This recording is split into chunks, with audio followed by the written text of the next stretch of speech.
ano ba mas maganda? Naka-mic ako o yung natural lang na audio? What's up guys? Paul Ramos here. A little life update. Just recently moved here in London for almost 2 months now after living in Truro, Cornwall for almost 2 years.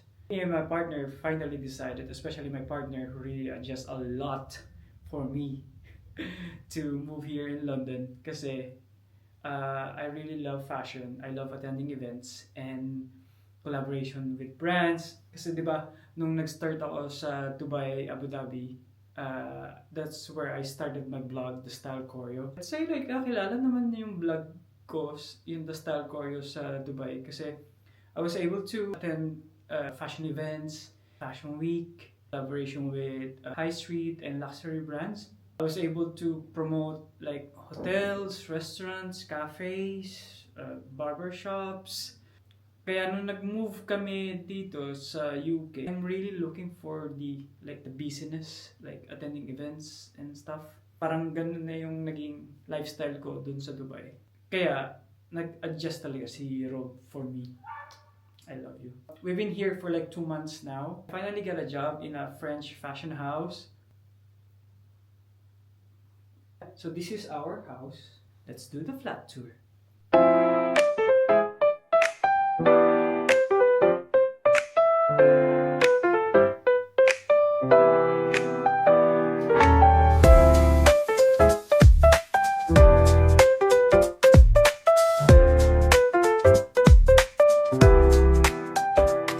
Forgot to mention pala, kaya mas ginanahan ako na mag-vlog kasi because of this camera. Surprise Christmas gift to ni Rob. DJI Osmo Pocket 3. For now, ito yung video ginawa namin nung nasa Central London kami. So, enjoy for now and thank you for watching. So, ito yung vlog.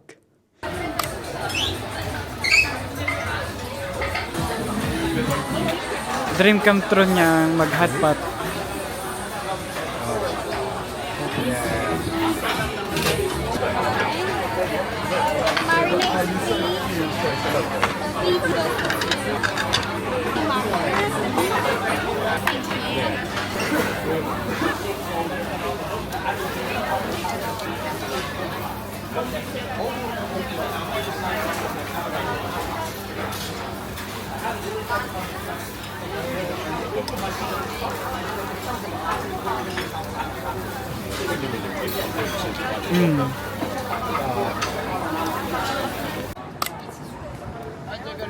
So, we just finished.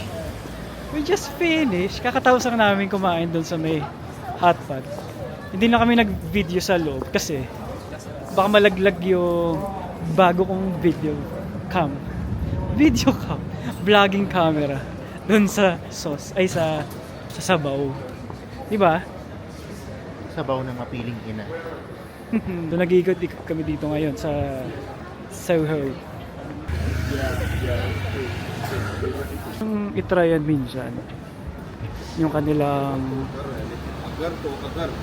cafe na social. Kita nyo ba? Wala ba tong Zoom?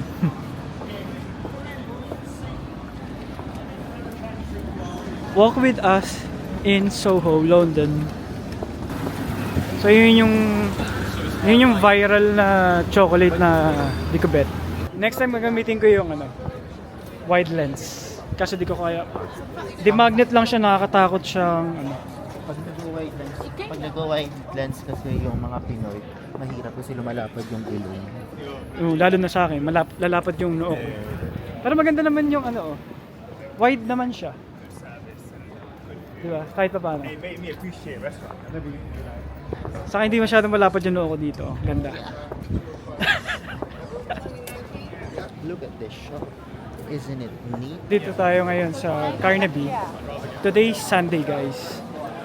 Carnaby ay kapatid ni Cardi B. Ha. Tingnan mo ang daming tao. Tingnan mo yung tao. Huwag na go to London. Iwasan nyo ito. So ito yung isa sa mga super mataong lugar. Carnaby, Soho, Leicester, Piccadilly, Oxford Circus, Knightsbridge. Ang dami-dami. Dahil turista naman kayo and you want to see London, edi go lang. Oh, as a local na kami dito. Iwasan nyo to. Makinig kayo sa amin. Ito yung IKEA dito sa Oxford Street. Oxford Circus. Puntahan natin. Pila tayo. So gagawa tayo ng Balenciaga IKEA bag. So pareho. Yun the prices. IKEA family member, it's for free. Sabi, which is better? Yung medium, kasi patayo. Unfortunately, wala nang letters na available para sa P or R or C. So, ikot-ikot na lang tayo sa gift shop. Sabi sa inyo pag free eh. Chops.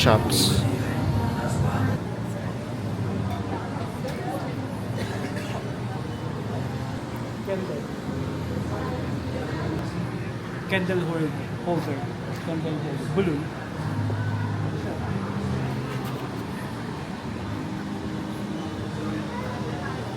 £9.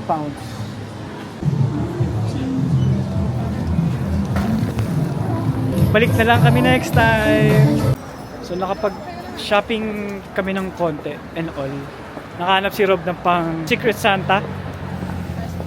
Ano yung nabili mo sa Secret Santa mo? Miniso. Kasi I'm cheap. Kasi £10 lang naman. So ngayon, on the way kami to Trafalgar Square para mag donut and hot chocolate. Yeah. Yes. It's a proper... But he got it right there.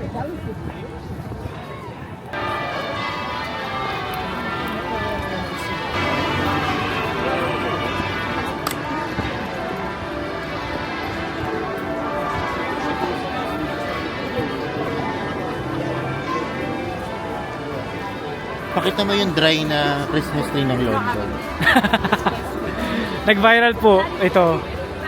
Super dry. Tapos hot chocolate. So we got our hot chocolate and then the donuts, pistachio and Buenos noches. bueno mano. That's ang bicho. Sakto, simbang gabi.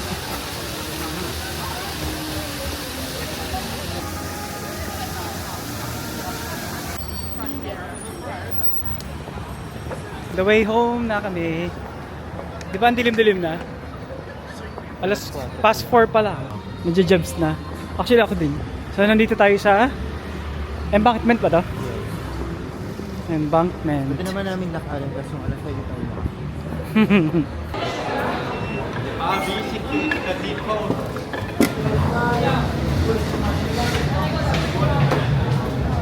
Ashim.